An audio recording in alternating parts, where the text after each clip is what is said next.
My father came from Japan in 1905. He was 15 when he immigrated from Japan. He worked until he was able to actually build a store. Let me tell you a story in the form of a dream. I don't know why I have to tell it, but I know what it means. Close your eyes, just picture the scene as I paint it for you. It was World War II when this man named Kenji woke up. Ken was not a soldier.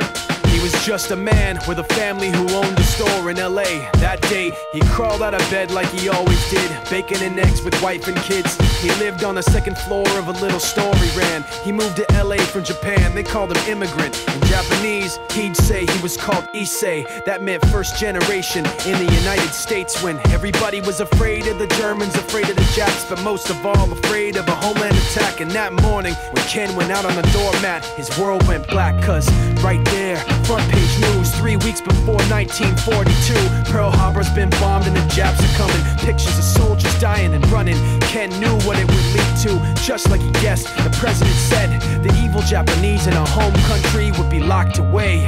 They gave Ken a couple of days to get his whole life packed in 2 bags. Just 2 bags, couldn't even pack his clothes. Some folks didn't even have a suitcase to pack anything in, so 2 trash bags is all they gave them. And when the kids asked, "Mom, where are we going?" nobody even knew what to say to them. Ken didn't want to lie, he said the US is looking for spies, so we have to live in a place called Manzanar, where a lot of Japanese people are. Stop it, don't look at the gunmen. You don't want to get the soldiers wondering if you're gonna run or not, cause if you run then you might get shot. Other than that, try not to think about it. Try not to worry about it being so crowded, cause someday we'll get out. Someday. As soon as war broke out, the FBI came and they just come to the house and you have to come. All the Japanese have to go. They took Mr. Need and people couldn't understand why they had to take him, because he's just innocent laborer. So now they're in a town with soldiers surrounding them. Every day, every night, look down at them.